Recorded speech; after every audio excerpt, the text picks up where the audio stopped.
뭐 꼭 외국의 관광지만 또 가면 경험하는 것도 아니고 우리 한국에도 뭐 인사동만 가도 그런 경험을 하게 되는데, 관광지에 가면 초상화를 그려주는 무명 화가들을 만나게 되고요. 또 때에 따라서는 또 얼마간의 돈을 내고 또 얼굴을 그리는 경우들도 있습니다. 사실 저는 직접 제가 돈을 내고 제 얼굴을 그려주십시오 그런 적이 없어서, 제가 관광지나 어디에 얼굴을 그려주는 초상화를 그려주는 분들께 그림을 이렇게 산 적은 없지만요, 제가 아는 한 화가 집사님으로부터 예전에 그 직접 도화지에 그린 그림이 아니고 전자장비 같은 걸로도 그림을 그리시더라고요. 또 그 캔버스에 그린 것 같은 그렇게 이제 그림을 그리시는 분들이 있으신데, 또 그렇게 그림을 잘 그리시는데 제가 원하지도 않았는데 제 얼굴을 그려가지고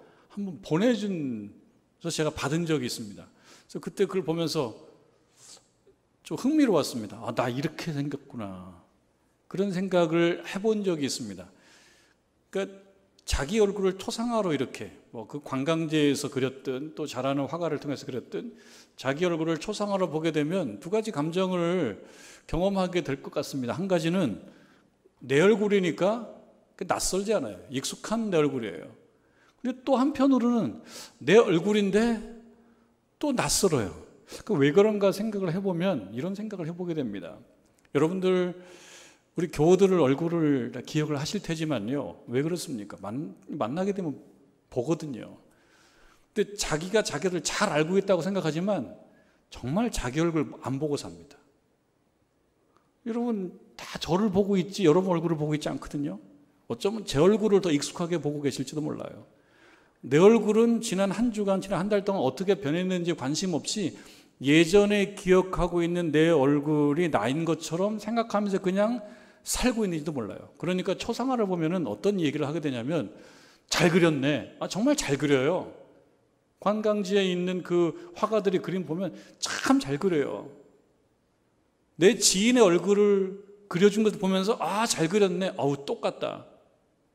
특징을 정말 잘 잡았네. 이렇게 하면서 내가 늘 봤던 사람의 얼굴과 그 초상화의 어떤 닮은 정도가 별로 간격이 안 멀어져 있고 많이 닮았다라고 이제 우리가 생각하는데, 내 얼굴을 보게 되면, 내 얼굴도 마찬가지거든요. 누군가 그림을 내 얼굴을 잘 그려주면 그 그림이 나 자신을 뭐 상당 부분 반영했는데 그걸 보면서 마음에 안 들 수도 있습니다. 내 얼굴 안 닮았네. 다른 사람 그림은 잘 닮았다고 얘기하면서 내 얼굴에 대해서는 이게 조금 이상한데 라고 느끼는, 어색함을 느끼는. 그 초반에 말씀드렸다시피 내 머릿속에 있는 나에 대한 고정관념이 있어요. 한 달 전 혹은 1년 전 혹은 5년 전에 형성된 나에 대한 고정관념, 그게 나라고 생각하고 막상 객관적으로 화가가 내 얼굴을 그려주면은 나는 분명히 맞는데 에이 아닌 것 같은데 잘 못 그렸는데, 이렇게 생각해 버리는 경우도 있단 말이죠. 그러면서 좀 잘 그려달라고, 나 좀 잘 그려주십시오. 여러분 잘 그린다는 건 뭡니까? 멋있고 예쁘게 그려진 거를 잘 그려줬다라고 얘기하겠습니까? 초상화는? 아니죠. 실체를 아주 정말 실체스럽게 구현해 주는 거, 그게 잘 그린 건데 조금 착각을 할 수도 있습니다. 내 마음에 안 들면은 잘 못 그렸다고 생각할 수 있고, 내가 볼 때 멋있거나 예쁘지 않으면 이게 내가 아니라고 생각할 수도 있는 그런, 어떻게 보면 아이러니가 초상화 속에 들어가 있습니다. 자기 초상화 속에 들어가 있습니다. 여러분, 스테반이 지금 여러 사람들의 초상화를 그려주고 있습니다. 지금 여러분 지난주 생각이 나시죠? 스테반이 공회로 끌려왔어요. 왜 끌려왔습니까? 고발당했습니다. 나쁜 얘기했다고 고발당해서 끌려와서 스테반이 거기서 뭔가를 이야기를 하는 거예요. 이런저런 이야기하는데 그 이야기는 누가 관련된 이야기냐면 지금 스테반 주변에 있는 대제사장을 비롯한 유대교 종교 지도자들, 그리고 그 자리에는 없지만 전체 유대인들을 향해서 이야기하면서 사실은 그들의 모습을 그리고 있는 거예요. 묘사하고 있는 거예요. 묘사. 사실은 그 스데반의 묘사가 그들의 모습이거든요. 여러분 그렇잖아요. 스데반이 지금 누구 얘기를 하고 있습니까? 아브라함 얘기를 하고 있고 요셉 얘기를 하고 있고 모세 얘기를 하고 있고 그들의 이야기를 하고 있거든요. 그러니까 그들의 이야기를 묘사하고 있는 거예요. 그대들, 당신들이 이렇게 생겼다고. 그런데 예쁘거나 멋있게 그려주지를 않습니다. 그림을 그리는데 예쁘거나 멋이 없어요. 안 예쁘고 또는 멋이 없어요. 근데 그 그림을 받아든 그 유대인들이 그걸 보니까 어떨까요? 이 그림을 보니까 별로 멋이 없어. 예쁘지가 않아요. 이거 나 아닌데? 나한테 감정 있는 거 아니야? 내 얼굴 왜 이따위로 그려놨어? 내 얼굴을. 그 감정이 확 상합니다. 감정이. 내 얼굴 아니라고. 왜 그렇습니까? 그들의 머릿속에 지난주 혹은 한 달 전 또는 5년 전, 10년 전에 본인들이 자기 머릿속에 형성시켜놓은, 구현해 놓은 자기에 대한 상이 있어요. 나는 이런 사람이라고. 나는 이런 사람이라고 생각한 나의 상이 있는데 스데반이 그린 그림을 보니까 영 아닌 거예요. 내 그림이, 내 얼굴이 아닌 거예요. 내가 이렇게 못생겼다고? 내 얼굴이 이렇게 더럽다고? 기분이 확 상하죠. 감정이 상하죠. 감정이 너무 상하면 사고를 낼 가능성이 있습니다. 그래서 우리들은 사실은 감정이 너무 상하지 않도록 스스로 감정을 조금 잘 추스리고 통제할 필요도 있는데 추스리고 통제하지 않고 그냥 내버려두면 감정은 하고 싶은 대로 해버리거든요. 사고를 낼 수도 있습니다. 결국 사고를 내죠. 어떻게 됩니까? 스데반을 돌로 쳐서 죽여요. 결국은 사고를 쳐요. 이들의 스데반이 그린 그들 모습에 대한 이들의 반응, 이 감정이 막 상하고 성질이 나고 이 반응이 우리가 오늘 읽은 53절 바로 다음 절에 나옵니다. 53절 바로 다음, 읽지 않았어요. 길어서 안 읽었어요. 여러분 54절 말씀을 한번 읽어봅니다. 같이 읽어봅니다. 시작. 그들이 이 말을 듣고 마음에 찔려 그를 향하여 이를 갈거늘. 참 이제 우리가 좀 생각할 수 있죠. 이들의 어떤 반응을 생각해 볼 수 있죠. 이를 갈아요. 이를 갈 정도면요 기분이 상해도 그냥 상한 거 아니죠. 그냥 속이 뒤집어진 거죠. 이를 갈 정도. 그럼 여기 지금 이 말을 듣고 마음이 찔렸다라고 하는 것은 막 분개하는 거예요. 분노가 일어나는 거예요. 왜 그렇습니까? 내가 이렇게 생겼다고? 우리가 이렇게 생겼다고? 이거 뭐야?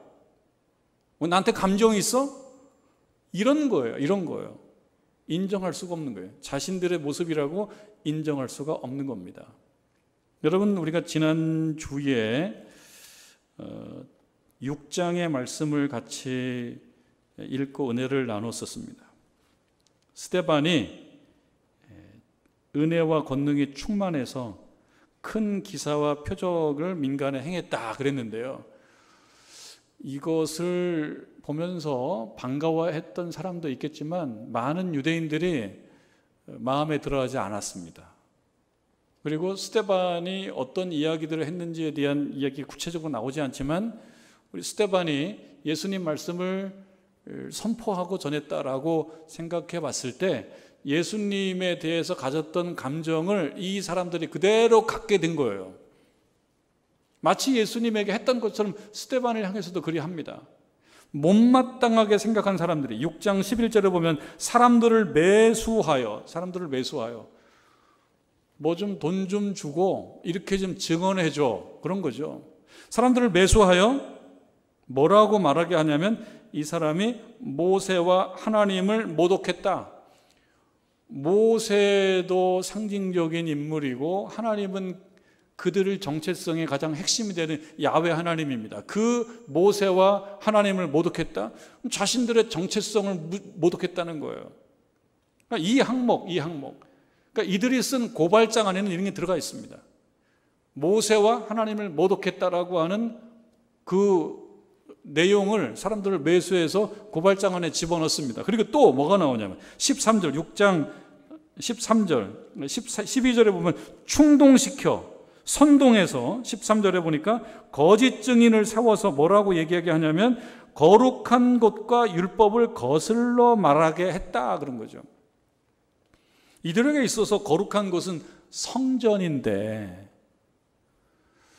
성전은 유대인들에게 있어서는 정말 자기들 정체성을 확인하고 유지하고 늘 도모하는 정말 핵심적인 장소예요. 이 성전이에요. 성전. 거룩한 곳이에요. 이 성전과 율법도 무엇입니까? 하나님께서 나는 너희의 하나님이 되고 너희는 내 백성이 될 것이야, 그러면서 주신 어떤 표징이에요, 이 율법이라고 하는 것이. 근데 이 성전과 율법을 나쁘게 얘기해. 누가? 스데반이 그렇게 했다. 그러니까 이 내용을 고발장 안에 담아서 고발해버린 거죠. 고발했어요. 그래서 스데반이 끌려오게 된 겁니다.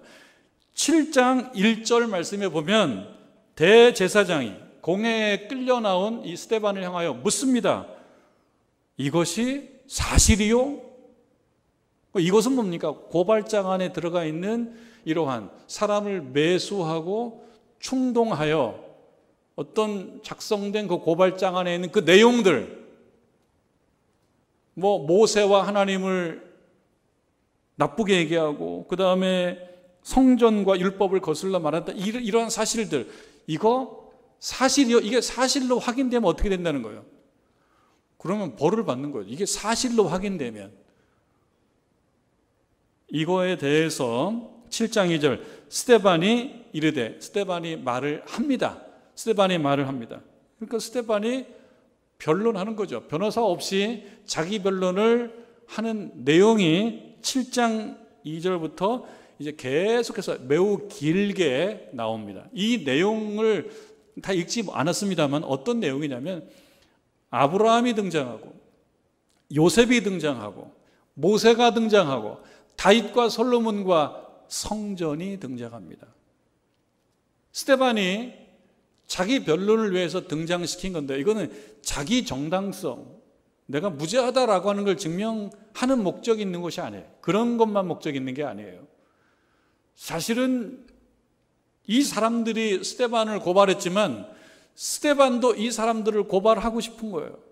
또 이 사람들의, 이 모여있는 사람들과 유대인들, 예수님을 못 박았던 사람들의 일종의 초상화를 그려서 내놓게 되는 겁니다. 그걸 하기 위해서 아브라함부터 등장시키는 거예요. 아브라함과 그 다음에 요셉과 모세를 소환하는 거예요. 현실로. 옛날 이야기를 이렇게 꺼내면서, 왜 옛날 얘기를 꺼내냐면 옛날 이야기를 당신들에게 있어서 거울로 한번 활용해봐라. 거울을 보지 않으면 자기 자신의 모습을 잘 모릅니다. 그러니까 옛날 조상들의 이야기를 처음부터 하나하나 짚어가기 시작하는 것은 그 조상들의 역사 이야기들을 보면서 그 가운데에서 자기들의 모습을 반사해서 좀 확인해봐라. 그래서 하나하나 짚기 시작하는 거예요. 그 역사는 결국 뭡니까? 여러분, 역사는 지나간 과거이기 때문에 결국 역사가 현실로 와서는 어떤 과정을 거치게 되냐면 해석이라는 과정을 거치게 됩니다. 역사는 지나간 옛날 이야기 아닙니까? 옛날 이야기가 현실로 오게 되면요, 그 옛날 이야기를 전해주는 사람들의 생각이 들어가요. 그것이 해석입니다. 해석. 마치 여러분들 이 대제사장을 포함해서 이 스데반을 고발한 사람들이 스데반이 한 이야기들을 이렇게 써가지고 고발장을 만들어서 고발했지 않습니까? 그럼 스데반이 한 이야기가 그 안에 들어가 있기는 합니다. 사실적 요소가 들어가 있지만 진실은 아니에요. 스데반이 율법 이야기도 하고 성전 이야기도 하고 모세 이야기도 무슨 이야기도 했겠지만, 그러나 그것을 이렇게 엮은 건 아닙니다. 그런데 고발장 안에는요, 얘기가 이상해졌어요. 얘기가 마치 오늘날도 여러분, 우리 앞에 벌어진 어떤 사회 현상, 정치 현상, 이런 현상들을 언론이 담지 않습니까?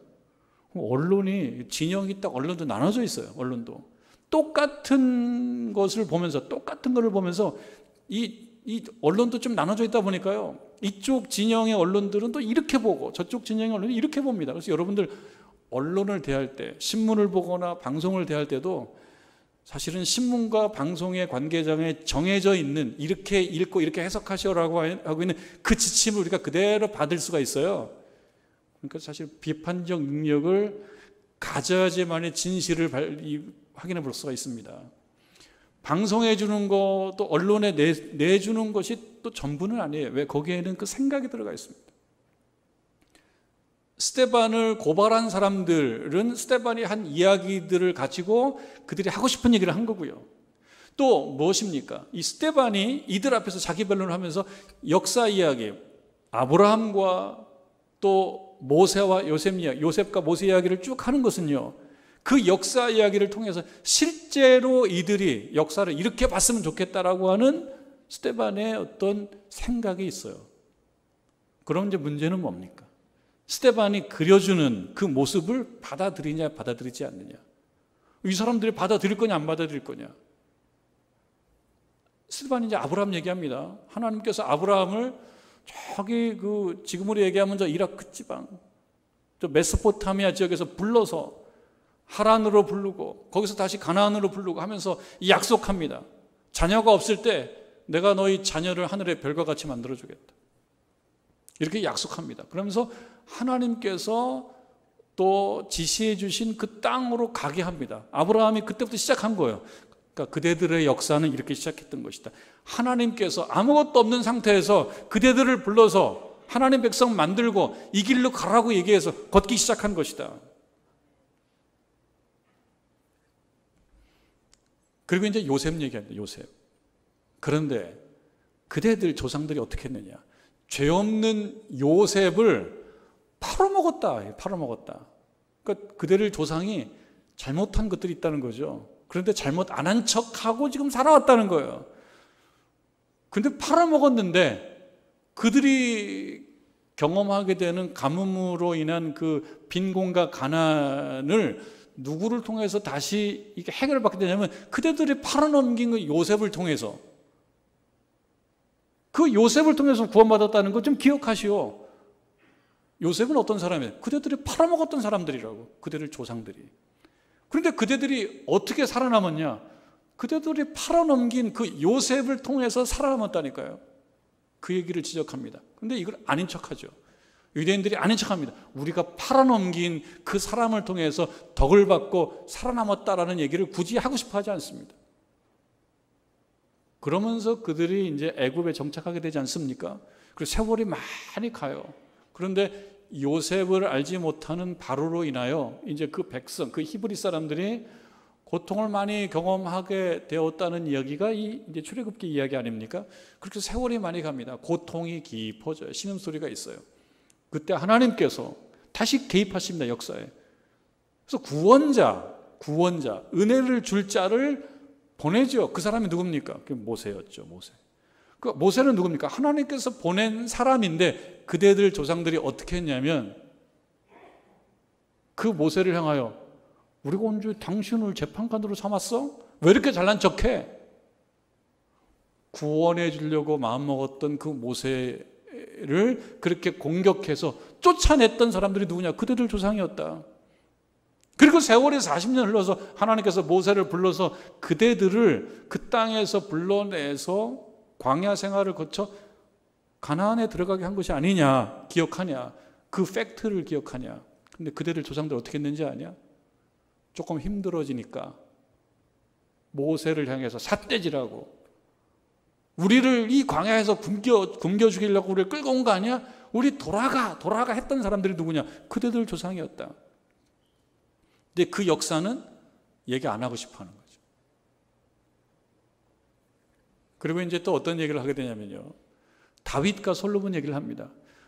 광야 생활을 하면서 그들에게 있어서 어떤 신앙의 어떤 핵심 역할, 중심 역할을 했던 것이 이제 어떤 증거의 장막이라고 얘기하는, 말하자면 아주 그 이동용 성전, 이동식 성전이에요. 이동식 성전. 그 이동식 성전을 가나안 땅으로 가지고 들어오면서 다윗의 마음에 어떤 소망이 생겼냐면 우리 하나님의 집을 좀 잘 지었으면 좋겠다라는 마음이 생기게 되었고, 이것을 하나님께서 솔로몬 통해서 성전을 짓게 만들었는데, 근데 그 성전이 만들어지고 난 이후에 그들의 조상들은 어떻게 했냐면 하나님을 성전 안에 가둬버리고 온 우주에 함께 하셔서 온 우주의 어느 곳에서도 우리를 늘 다 불꽃 같은 눈으로 보고 계시는 그 하나님을 성전 안에 가둬버리는 그런 어떤 상황 속에서 살아가면서 시시때때로 우상숭배했지 않았냐. 성전을 만들어 놓고. 그게 누구냐? 그들의 조상들이다. 그러니까 이 얘기는 뭡니까? 듣는 사람들이 마음에 분이 생기고 들으면서 어떤 반응이 생깁니까? 이빨을 가는, 이를 가는 이런 상황이 생기는 거예요. 화가 나는. 이 스데반이 그냥 아주 그냥 강하게 얘기하죠. 강하게. 그러면서 결론적으로 정말 직격탄을 날려요. 정말 직격탄. 근데 이 직격탄이라는 건 뭐냐면 현 주소를 정밀하게 그려내는 거예요. 그게 바로 우리가 읽은 오늘 7장 51절에서 53절의 말씀인데요. 이렇게 얘기하는 거예요. 목이 곧고 마음과 귀에 할례를 받지 못한 사람들아. 할례를 받지 못한 사람들아? 할례를 받은 사람들이거든요. 그러니까 할례를 받은 사람들에게 할례를 받지 못했다고 얘기하는 것을 받아들일 수가 있나요? 할례를 받은 사람들이에요. 할례를 받았다라는 것은 뭡니까? 우리는 하나님 백성이다라고 하는 외적 표징을 갖고 있는 사람들이에요. 할례를 받은 사람들이거든요. 야훼 백성이거든요. 근데 그 백성들 향하여 할례를 받지 않은 사람들아 그러니까 화가 나죠. 이게 뭐야? 우리 할례를 받은 백성이라는 거 몰라? 그러나 할례라고 하는 그런 예식 속에 정말 담겨져 있어야 되는 정말 가장 중요한 핵심은 다 비껴갔다. 못 받아들이는 거죠. 이 부분을. 외적인 행위도 저는 중요하다고 생각합니다.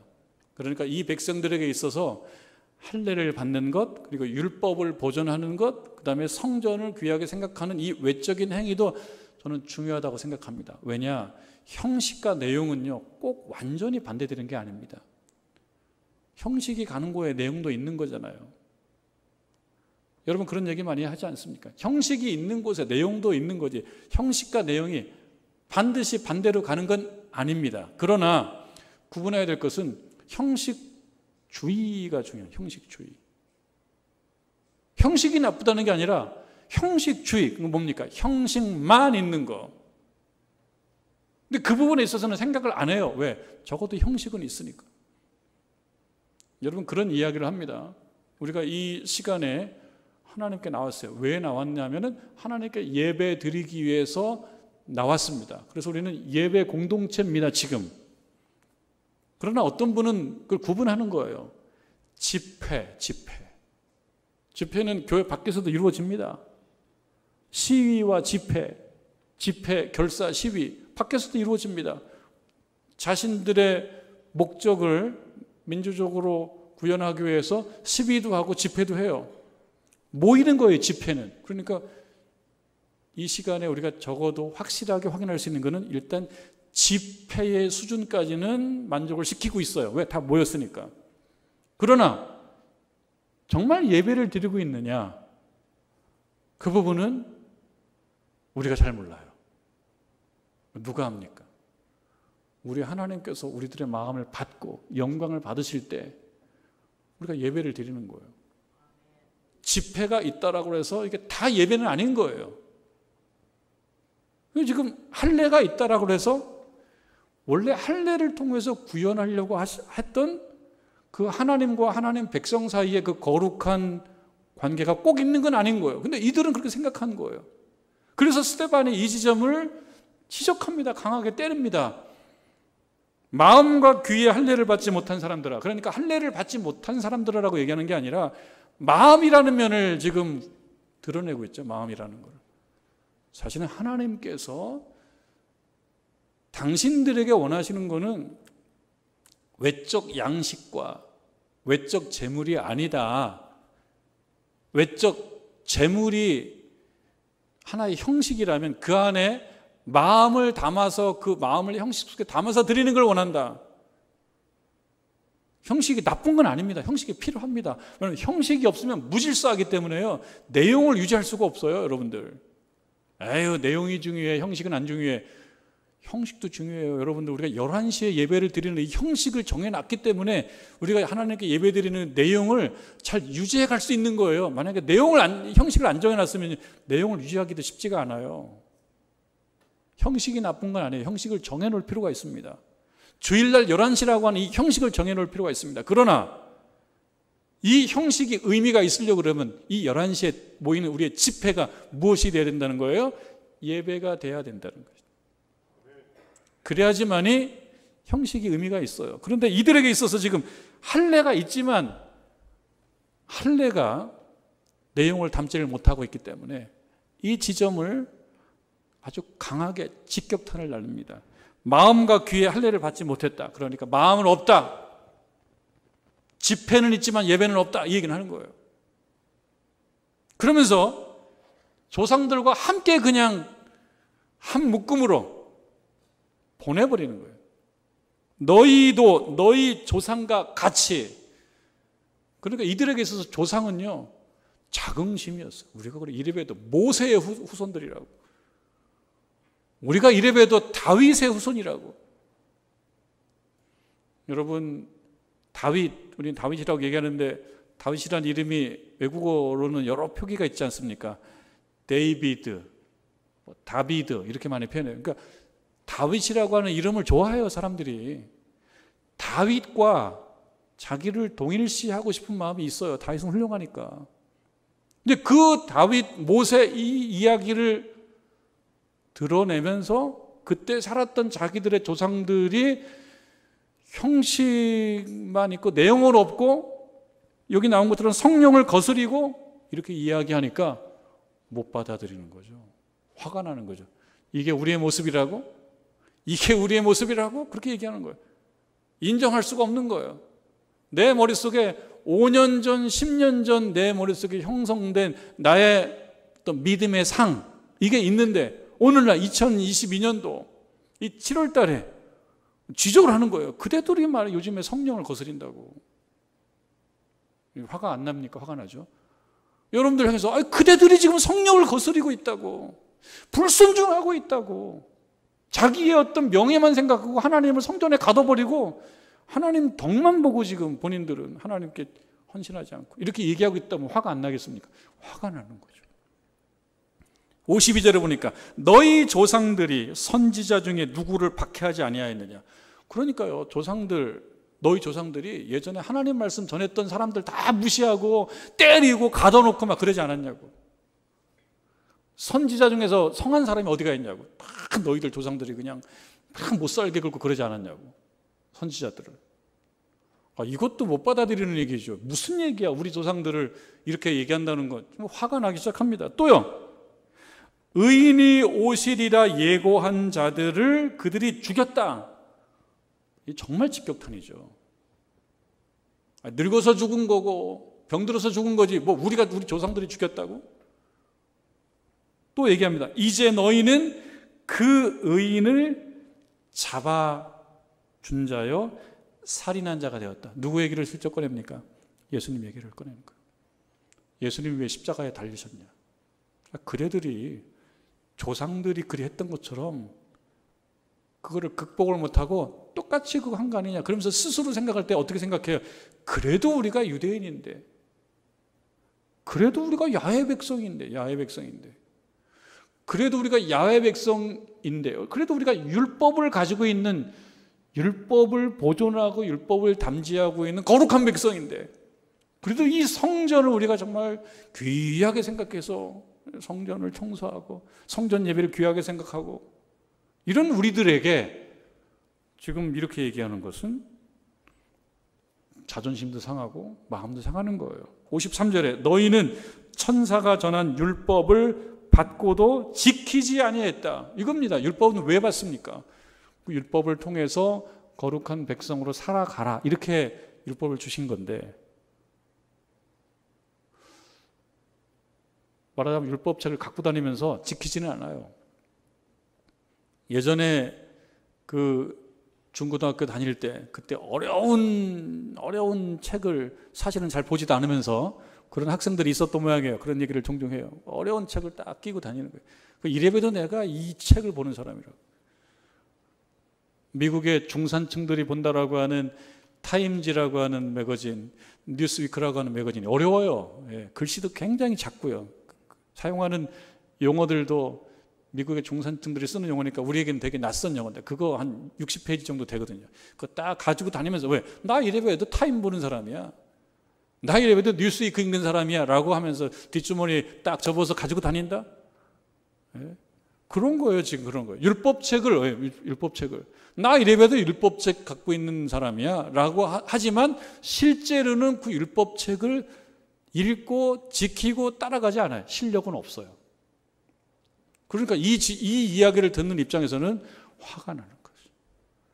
이게 지금 우리를 어떻게 보고, 내가 이래봬도 교회 50년 다닌 사람인데 이게 나를 어떻게 보고, 내가 교회에 뼈를 묻을 사람인데 나를 어떻게 보고, 이렇게 얘기를 하게 되는 거예요. 그래서 어떻게 됩니까? 감정이 막 상하니까 결국은 사고를 냅니다. 스데반을 죽입니다. 여러분, 어떤 한 강연을 보니까 그 강사가 그런 얘기를 하는 걸 제가 들은 적이 있습니다. 인격은 감정과 그 다음에 지식과 의지가 통합적으로 다 포함되어 있다고요. 인격은.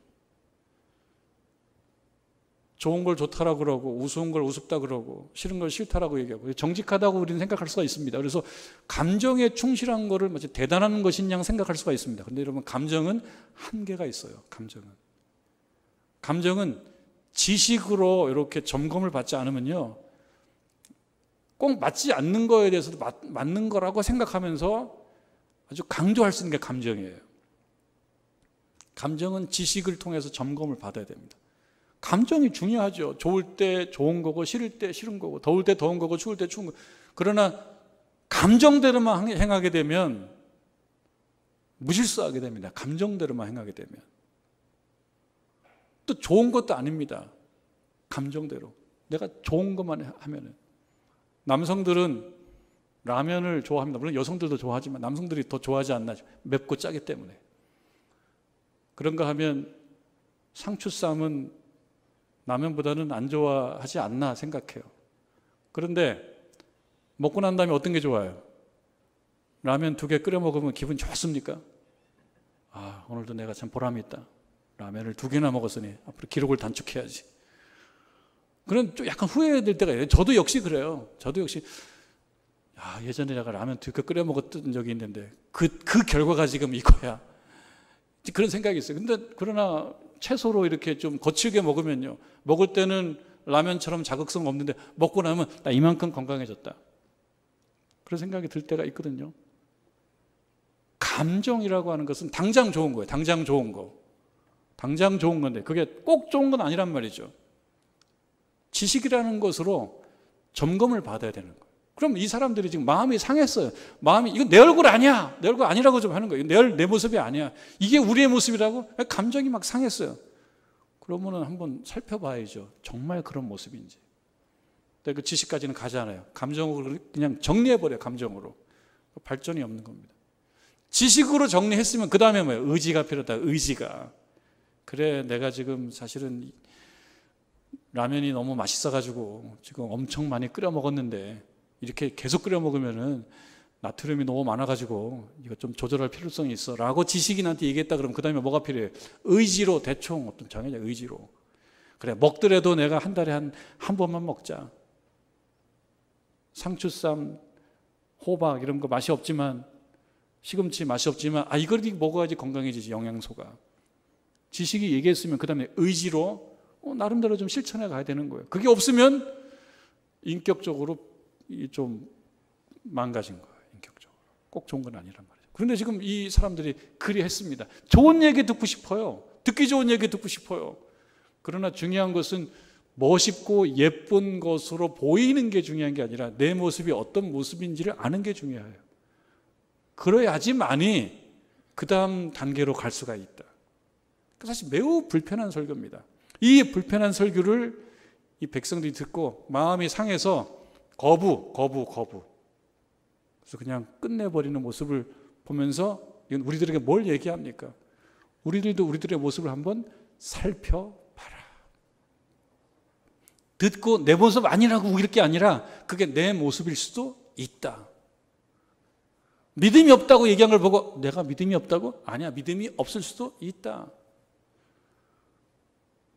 헌신하고 주님 뜻대로 사는 사람이고 내가 이래봬도 50년 성도인데 근데 아닐 수도 있다.